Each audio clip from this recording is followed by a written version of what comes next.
Les amis, bonjour à tous, j'espère que vous allez bien. Il fait beau, il fait chaud, et du coup, j'ai un petit projet qui me tient à cœur depuis un bon moment. Oui, ça n'a rien à voir avec ce qu'on fait depuis le début, c'est quelque chose que j'amorce sur la chaîne. De toute façon, comme plein de projets que je vais faire sur la chaîne, il n'y a aucune corrélation des fois, tout simplement, faut pas chercher. Donc, pour ceux qui kiffent, en tous les cas, faire plein de concepts différents, que ça soit autour de la mécanique, que ça soit autour du bricolage, que ça soit autour du sport auto, que ça soit de la moto, que ça soit du ski, que... Et je l'avais appris tout seul. Tout seul? Ah, une expérience. Que ça soit aussi en lien avec le monde animalier, et bah t'es sur la bonne chaîne mon chef. Je suis pour la nature. Le panneau solaire, les éoliennes et tout ça. C'est normal, c'est qui casse les codes. Voilà, c'est comme ça. Ça fait un moment que je me tâte à adopter un essaim d'abeilles.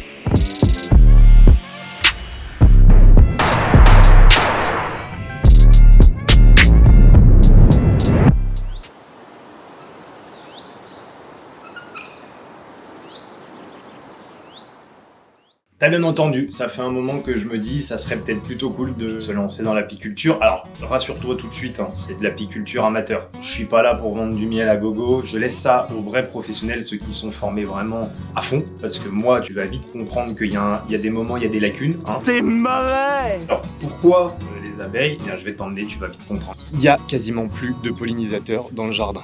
Alors, parce que tu vas me dire, oui, mais les arbres, ils sont pas encore en pollen. Je suis d'accord que là, dans le jardin, non. Mais tu vas voir. Là, tu vois, là, il y a de la fleur. Là, il y a de la fleur et il y a un peu de pollinisateur. Je vais pas le nier, on a de l'abeille, tu vois. Là, il y a de la petite abeille qui est en train de butiner, tu la vois. Cheval sauvage, ça, on a. Viens dire bonjour. Putain, cheval sauvage, ça, on a. On avait un essaim d'abeilles à l'époque qui se trouvait dans le mur de la maison. La maison est en travaux, donc on a été obligé d'ouvrir un mur. Chaque arbre était pollinisé, il y en avait de partout. Là, on a un apiculteur un peu plus loin dans le village, donc il y a quelques abeilles qui se promènent par-ci par-là. Il doit peut-être y avoir quelques essaims sauvages, mais ça manque cruellement. D'habitude, sur la terrasse, quand on se pose, tu veux boire l'apéro, t'as toujours des abeilles dans le melon. Mais du coup, ce jour-là, on a appelé des apiculteurs, il y en a plein qui nous ont dit « Ouais, l'essaim va crever, il va y avoir plein de problématiques, oubliez, nanani, nanana. » Et je suis tombé sur un petit jeune motivé qui est venu, qui a récupéré l'essaim, qui a fait tout le travail. Il y avait un essaim énorme à l'intérieur du mur, il y avait une colonie qui était vraiment incroyable, qui était en bonne santé, qui n'était pas plus touchée que ça par le varroa. Donc, le mec l'a récupéré et m'a dit franchement, il y a de fortes chances que je puisse le sauver et même en récupérer un très bon potentiel. C'est super important. Aujourd'hui, l'abeille elle a un enjeu majeur en fait dans l'environnement, au niveau des biotopes, et on en manque cruellement en France. Et on est dans une campagne où ici il y a très peu de pesticides. En fait, on voit très peu de personnes qui épandent, que ce soit des pesticides, des fois aussi insecticides, parce que y a des gens qui n'aiment tout simplement pas les insectes. Et malheureusement, il y a encore un gros travail d'éducation à faire, et abeille égale guêpe égale frelon, allez, pesticides pour tout le monde. Donc on a des gens qui leur mettent encore des coups de bombe. Si ça ne tue pas l'abeille tout de suite, le problème c'est qu'elle peut ramener sur elle et dans le pollen qu'elle va avoir une contamination chimique et du coup contaminer une grosse partie de la ruche, voire la ruche entière. Donc c'est pour ça, à faire attention de où vous les mettez. Des fois, certains mettent un peu d'azote dans les terrains, autour de chez nous c'est même assez rare. Donc les abeilles peuvent se développer sans trop de problématiques. À part le frelon, c'est le seul truc qui peut venir emmerder par ici. T'as des courses aujourd'hui, je me dis allez c'est bon, je me lance. C'est pas très compliqué de devenir apiculteur d'un point de vue administratif. Il faut tout simplement faire une déclaration, il y a un site pour avoir un code API et du coup pouvoir le noter sur ta ruche, et après en fait tu as le droit à 9 ruches par personne dans ta famille sans être déclaré apiculteur professionnel, donc devoir du coup t'installer comme entrepreneur par exemple ou créer une société et avoir un numéro de siret. En dessous de 9, ton miel, tu le gardes pour toi, tu peux le donner à ta famille, tu fais bien ce que tu veux, si tu veux le réutiliser pour faire des gâteaux, tu veux le laisser à tes abeilles, mais tu as le droit d'avoir 9 ruches chez toi, gratuitement, sans payer quoi que ce soit, juste en faisant une déclaration et en obtenant ton code API. Ça va très vite, c'est très facile à faire, il n'y a pas besoin de formation. Je ne suis pas formé auprès d'un apiculteur, j'ai pas été faire de formation officielle sur le terrain. Je me suis beaucoup renseigné en vidéo, les tutos YouTube et tout. Alors attention, je me pense pas au-dessus des autres et tout ça, c'est simplement que j'aime beaucoup dans la vie apprendre par moi-même avec les informations des autres que je garde, que je prends en tête. Mais l'apiculture de toute façon, comme beaucoup le disent, et je suis beaucoup de ce principe-là, il y a beaucoup de choses que tu apprends sur le terrain. Si vraiment je vois que l'essaim, je le rate, l'essaim meurt au bout de quelques semaines, quelques mois, que j'ai vraiment une difficulté et que je me suis trompé en me disant bah c'était plus facile que ce que je pensais, ok j'irai peut-être me former. Pour le moment je veux déjà me lancer par moi-même et voir ce que ça donne. Et je pense que ça sera pas problématique. Si c'est le cas, et bah on le verra dans la vidéo, vous le verrez dans le projet si je fais erreur sur erreur ou pas. Pour pouvoir te lancer en apiculture, c'est pareil, moi je pensais que ça coûtait un petit peu d'argent quand même. Alors oui, c'est pas gratuit, hein, ça c'est clair, net et précis, que tu peux pas te lancer avec 0 €. Le budget en fait est pas si lourd que ça. Il faut acheter un petit peu de matos, mais tu peux t'équiper au fur et à mesure parce que le temps que tes abeilles elles fassent du miel et que tu aies besoin du matériel pour récolter le miel, si tu veux récolter la première année que tu peux, parce que tout dépend de quand tu lances la ruche. Mais c'est pas du tout un budget inatteignable. Je parle pour quelqu'un qui travaille et qui voilà, n'est pas dans des galères financières. Mais l'apiculture, il faut à peu près compter dans les 800 1000 € grand maximum pour acheter le matos au complet, c'est-à-dire en passant par les ruches, en passant par les hausses, en passant par tout ce qui est la combinaison, le matériel d'extraction, les bacs en inox pour récupérer ton miel, les filtres, tout. Je parle vraiment au complet. Une introduction qui est très longue, très longue, on est d'accord. Non, il faut un peu expliquer le contexte. Il faut fabriquer déjà sa ruche ou l'acheter.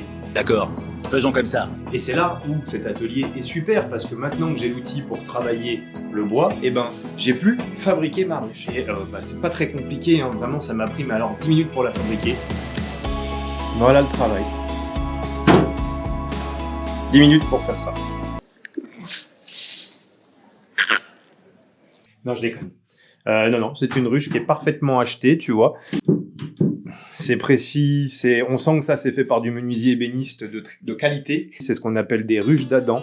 Là, celles-là, elles sont équipées pour 10 cadres. Donc là, tu as la hausse. C'est là-dedans que les abeilles fabriquent le miel et que toi, tu vas pouvoir le récupérer. Et ça, c'est ce qu'on appelle le corps. Là-dedans, tu vas avoir le couvain, tu vas avoir la reine qui va pondre. Elles vont y mettre du stockage de pollen, du stockage de miel. Elles vont avoir leurs larves. Ça, c'est vraiment la partie maison-mère de la ruche. Et ça, tu n'y touches jamais. Là-dedans, tu n'enlèves pas le miel, tu dois leur laisser, c'est avec ça qu'elles vont se développer majoritairement. Ça, pour un ordre d'idée, ce genre de ruche-là coûte à peu près dans les 130 €. La ruche tout équipée. Ah bah, ce blond-là, tu peux le garder puis en faire des cornets à frites. J'ai les cadres qui sont déjà cirés. J'ai 10 cadres cirés pour le corps. J'ai 10 cadres cirés pour la hausse. Le toit. Ça, c'est la fermeture haute. Vraiment tout basique. Je compte fabriquer les prochaines ruches moi-même parce que tu vois là, ça, c'est fait avec des clous. Et le problème, c'est qu'avec le temps, les clous et la chaleur, ils se barrent. C'est vraiment très léger, donc je voulais voir un peu comment c'était fait, comment je vais pouvoir améliorer la chose. Là, le problème, c'est que le bois, tu vois, il est vraiment brut. Il a aucun traitement, rien du tout. Et là, c'est pareil, tu peux pas mettre ce que tu veux. Donc, petite huile de lin. N'utilise pas des peintures avec solvant, c'est que de la peinture à l'eau qui est faite pour les abeilles. En règle générale, sur les sites d'apiculture, tu as des marques qui te sont données. Et on va peindre tout ça.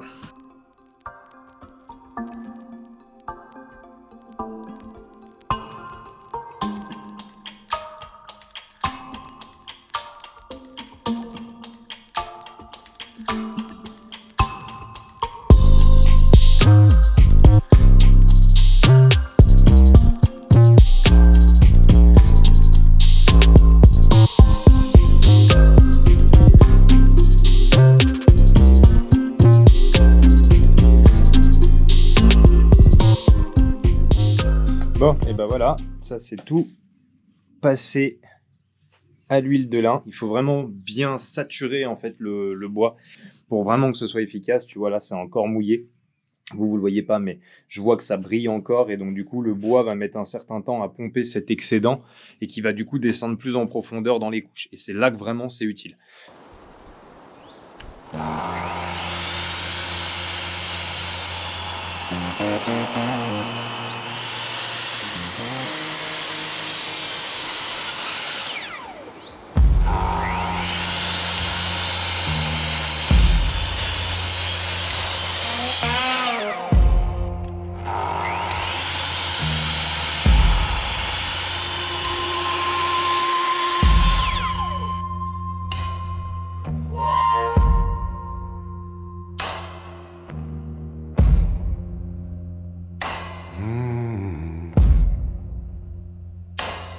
Dust on my boots, blood on my hand. Ain't much left drifting sand. Left a woman crying by the old motel. Now I'm digging my soul in this deep well.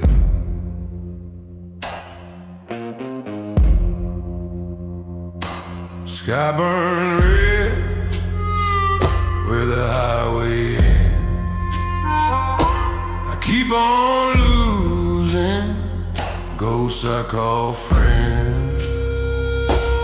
Ain't no mercy where the shadows dwell. Just the sound of my shovel.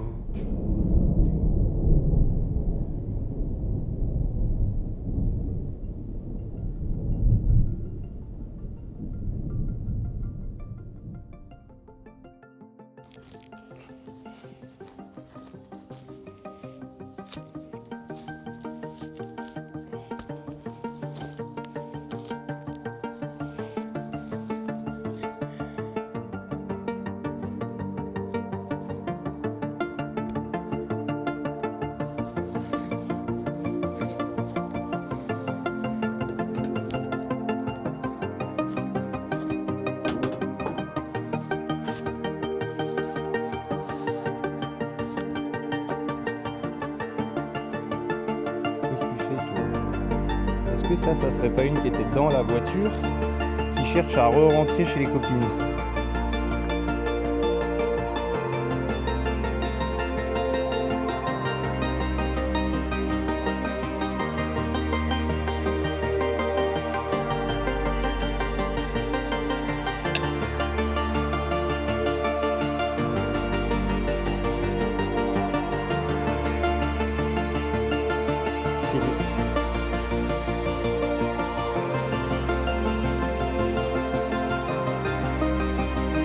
Et les filles.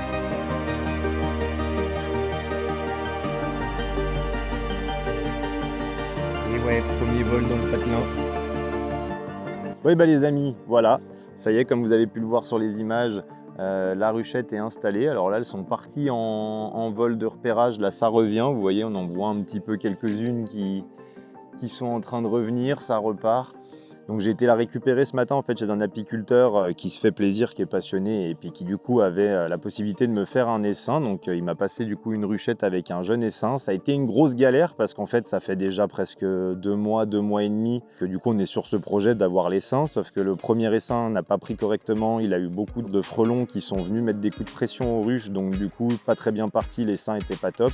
Il a remis une reine du coup au niveau de l'essaim, sauf que petite reine savoyarde, abeille assez agressive. Et donc là, il y a 3-4 semaines, il m'a tenu au courant que c'était pas possible de me laisser en fait cet essaim. Il était beaucoup trop violent, beaucoup trop agressif. Déjà arrivé au 4x4, quand il était à 50-60 mètres des ruches, il me disait je me faisais déjà taper. Donc il m'a dit pour débuter l'apiculture, t'allais brûler l'essaim au bout d'une semaine. Voilà, l'essaim, vous voyez, il est dans le jardin, il est au bout du jardin. Donc elles ont beaucoup d'espace où elles peuvent du coup aller vers la nature et embêter personne, mais vers la maison. Il ne faut pas qu'elles viennent embêter les chevaux, il ne faut pas qu'elles viennent agresser, que ce soit quand on est sur la terrasse en train de boire l'apéro ou quoi que ce soit, ou les chevaux qui du coup sont pas très loin non plus. Sachant que lui a déjà eu le problème en tant qu'apiculteur d'avoir des essaims d'abeilles, enfin un notamment, qui est devenu tellement agressif qu'il a tapé dans la vallée pas mal d'habitations. Les chevaux de sa compagne qui sont juste à côté des ruches qui se sont fait aussi défoncer, eux se faisaient défoncer quand ils s'approchaient. Il y a eu un essaim qui pendant une période est devenu très agressif. Donc il m'a dit c'est vraiment pas cool, donc on va partir sur quelque chose de plus cool. Et du coup il m'a commandé une reine Buckfast, donc génétique qui est beaucoup plus cool, plus productive. Oui, qui consomme un peu plus niveau alimentation et ça on le verra au fur et à mesure. De toute façon je vais un peu me rendre compte de comment elle fonctionne. Vous voyez là je suis à côté, j'ai même plus la combi. Quand je leur ai ouvert la ruche, elles sont sorties, elles ont fait leur taf et elles en ont rien eu à faire de moi. Elles sont juste venues me voir sur la visière, mais elles n'ont pas agressé, elles ont l'air très posées et il m'a dit tu verras elles sont super cool, t'as même pas besoin d'en fumer quasiment. C'est beaucoup plus agréable pour commencer. Il n'y a plus du tout de possibilité pour les abeilles de butiner suffisamment, donc pas de miel cette année, mais par contre il va falloir les nourrir. Là il y en a une, elle emmène un cadavre, c'est incroyable, elle a été déposée, un cadavre ici, vous voyez, elle a dégagé une abeille de la ruche, voilà, Voilà. Elle vient de faire son deuil, la cousine. Les amis, petite mise à jour, on est 3 jours après du coup l'installation de la ruche qui se porte à merveille. Le petit spa hammam, il va nickel. Les abeilles rentrent, ça va, ça vient, ça me rentre du pollen. Tout a l'air d'aller nickel. J'ai déjà donné à manger, donc l'autre jour, elles m'ont déglingué en gros un paquet d'1 kg de sucre en l'espace de 3 jours. Aujourd'hui, je viens de rouvrir le nourrisseur. Ça carbure bien, ça bouffe, hein, la cantine est bonne. Ça a l'air d'aller quand même assez vite par rapport à ce que lui, il avait quand il m'a donné les seins. Il m'a dit là, la reine, en une journée, avec les températures, tu nourris bien, la vitesse à laquelle elles m'ont défoncé la nourriture, c'est que ça va quand même assez vite dans la ruche. Donc ouvre aujourd'hui et vérifie que tout se passe bien et qu'au niveau de ma ponte, au niveau de la rentrée de nourriture, ça se passe nickel. C'est ce qu'on va faire maintenant. Et si on voit qu'à l'intérieur c'est plein et que sur les 6 cadres, on a quasiment plus de place pour la ponte de la reine, et ben on va la passer ce soir et donc ensemble pour la première vidéo. Pour ça, on va faire très vite parce que ça commence un petit peu à être menaçant. Comment dire, un peu plus loin, il y a déjà l'orage qui est en train de taper. Donc, avant qu'on se le prenne nous, on va ouvrir rapido la ruche. Alors, pour le fumoir, c'est très simple. Il te faut déjà pour commencer du foin sec. Super. Qu'est-ce que t'en dis, toi? Tu me prêtes ton foin, la blonde? Tu me prêtes ton foin? Oui. Du foin, on en a là. Ça tombe très bien ici, c'est relativement pratique. Je vais en prendre plus que prévu pour pas avoir à revenir. Ensuite, une fois que tu as ça, il te faut de l'herbe fraîche que tu vas un peu choper. Tu vas voir à quoi ça sert. Tu prends ton foin que tu viens bien compacter, tu vois, comme ça. Bon, là, je vais en mettre là-dedans.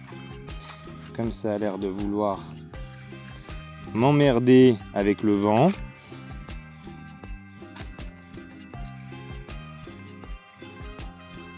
Là, faire un chalumeau.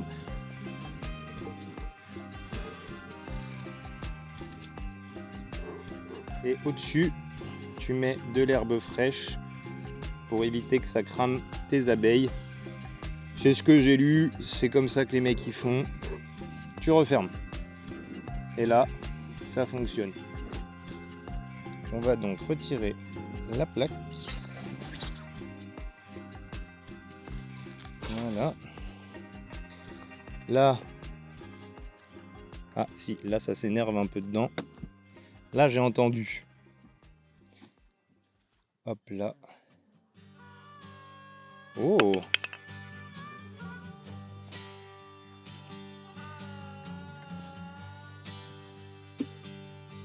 Allez les filles.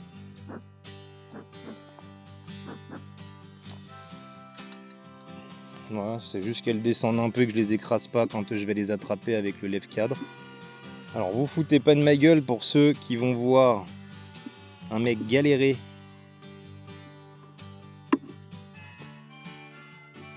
avec les gestes. Hein.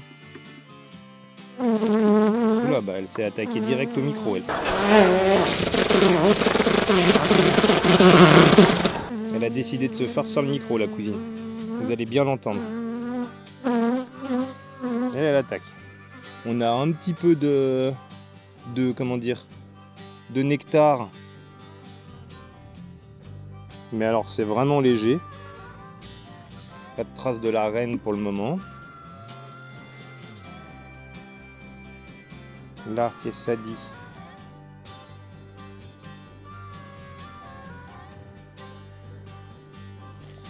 Ben là donc, je sais pas si vous voyez bien. Pareil, on n'a pas énormément, mais on a un petit peu de nectar. Et là, elles ont même refermé, il y a un peu de miel. Elles ont refermé, vous voyez en haut, la partie qui se trouve ici, c'est operculé. Donc là, c'est parti pour du miel. Là, au milieu, elles ont fait un espèce de trou, là. Pour le moment, j'ai pas de traces de reine.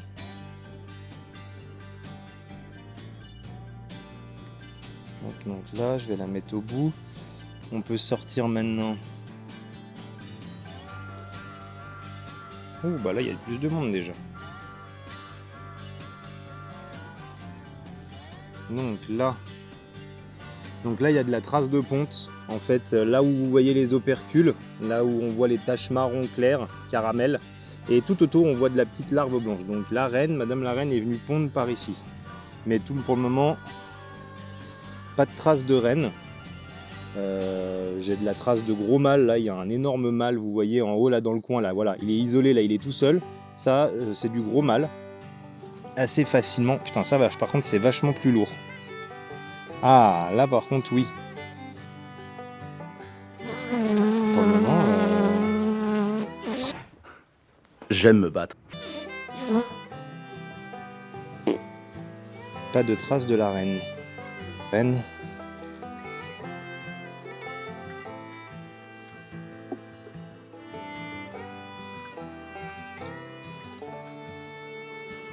Là, il y a des gros culs. Avec des yeux qui avaient l'air de rêver, puis un sourire d'enfant.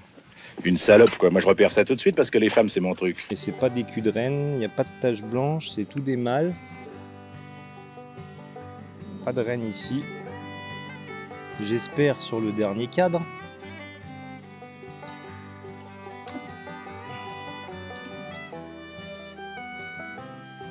Ah, elle est là. Ouf, elle était sur le dernier cadre, mes mères. Vous la voyez là, avec son petit point blanc sur le pif. Elle est là. Voici Madame la Reine. Et bah nickel, j'ai une reine.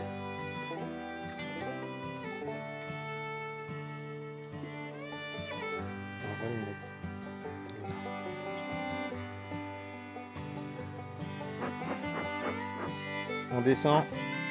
On se casse, mesdames. Allez, hop, hop. Pousse tes fesses, pousse tes fesses. On rentre tous, et là. Tac. Là, voilà.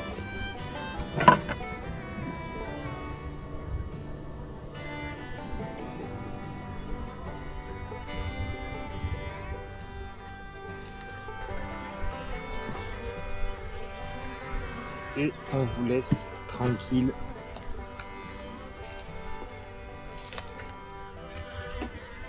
Là. Bon bah les amis, voilà, du coup on aura pu faire une petite visite de la colonie.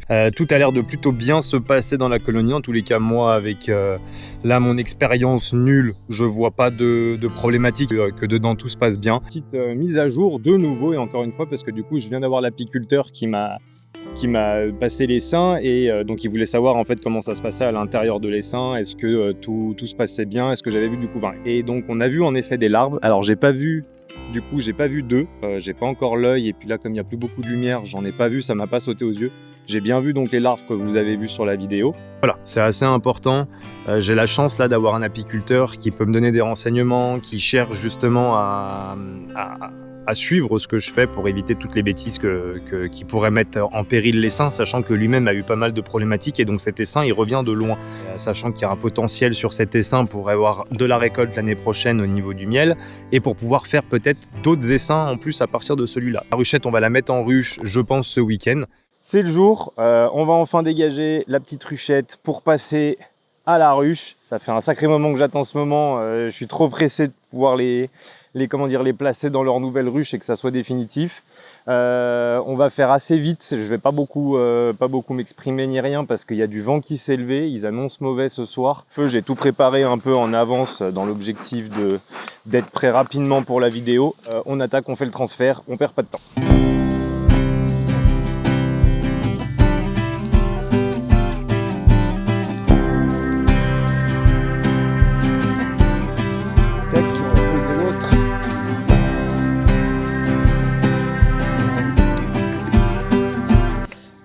Maintenant celle-là en plus elle rentre nickel. Voilà. En plus à l'intérieur on a une belle ventilation dessous, c'est nickel. Donc on va ouvrir et vite faire le déplacement.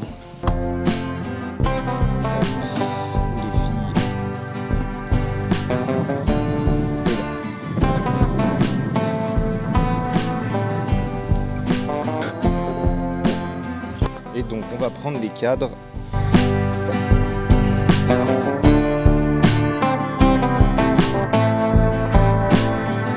On va tout simplement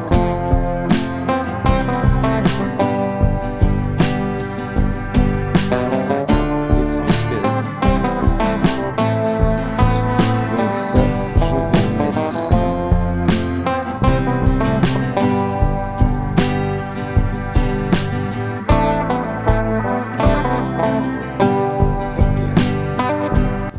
vache, la colonie elle a bien grossi là.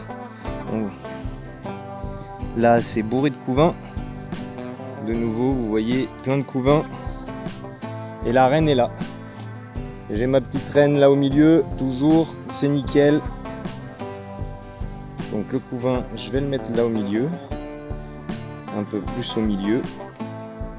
Voilà, je vais lui poser de la galette neuve. Tac. Là à côté. Voilà.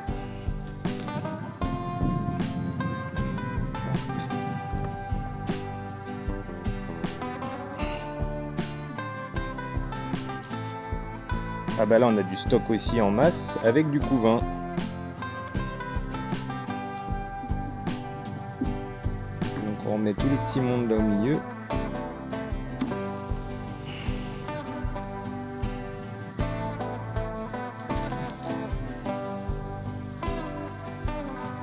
Il y a du couvain, là ça c'est en train de se remplir. Allez hop. On les mettra après.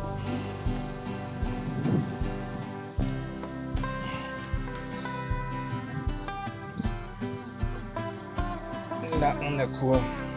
Là on n'a pas grand chose.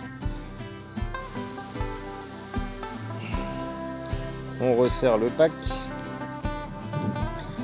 Maintenant on met de la galette de cire, voilà ça se présente comme ça, sur les extérieurs.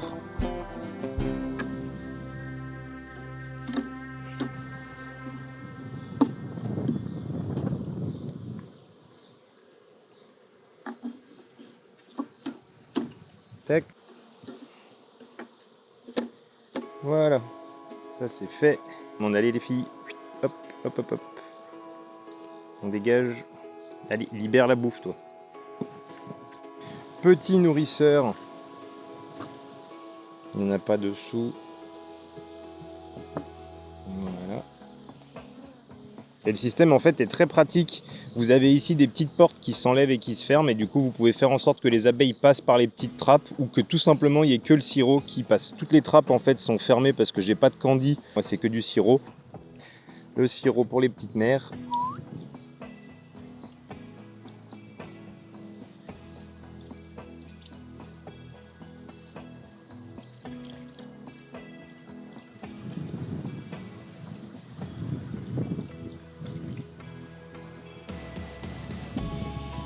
Et là, donc en fait voilà, le sirop, normalement, quand j'ouvre ici, j'ai mes récipients. Vous voyez, je vais pas les embêter trop longtemps, mais vous voyez, il y a le récipient en fait qui se remplit d'un côté. Elles vont pouvoir passer par l'intérieur, grimper la paroi et dedans, ça leur évite de se noyer. C'est super pratique. Je vais refermer ça avant qu'elles passent toutes. Ah, je leur ai fait une partie, l'intermédiaire protégée avec 3 couches d'isolation thermique. Ce qui est bien, c'est que du coup le nourrisseur, maintenant j'ai plus besoin de le bouger, il va rester directement là. Et pareil, couche d'isolation thermique aussi à l'intérieur. Et on referme le tout. Voilà. À l'intérieur, il en reste, comme vous pouvez le voir. Elles vont encore essayer de récupérer ce qu'elles peuvent essayer de récupérer. On voit que c'était pas si crado que ça à l'intérieur de la ruchette, hein. Voilà, je vais la laisser là un petit moment. Pour le reste, bah, ça va, ça vient, donc ça va reprendre son cours pour la colonie. Je sais pas si vous avez vu, mais en plus, la petite ruche avec ma petite abeille et tout devant. J'espère que vous avez apprécié cette petite vidéo, ça change de d'habitude, c'est quelque chose de nouveau que j'apporte sur la chaîne. De toute façon, tout ce que j'aime, bah, j'aime vous le partager. J'ai perturbé un peu la température interne de la ruche et du coup il fait trop chaud à l'intérieur, donc là ça se met à ventiler. C'est incroyable comme elles sont capables de s'adapter en aussi peu de temps. J'espère que j'ai pas fait de conneries. Pour tous ceux qui ont des conseils, s'il y a des apiculteurs qui ont regardé la vidéo qui vont tomber dessus, bah voilà, hein, en voyant le reste de la chaîne, je pense que vous avez compris, je viens de me lancer, je suis pas apiculteur de base, mais j'aime la nature, j'ai envie de mettre ma petite patte à l'édifice et il restera toujours de l'amateurisme et du pur plaisir de fabriquer son propre miel. Mais en tous les cas, on y prend un grand plaisir, c'est vraiment super cool. J'espère que vous avez apprécié la vidéo. On se retrouve très vite pour la prochaine vidéo. Ce sera jaune, on sera dans le thème aussi du jaune, faire un peu plus de bruit. Et surtout, ça va relancer un petit peu plus sur la chaîne justement le côté adrénaline. Je vous dis à bientôt les amis, à la prochaine. Ciao.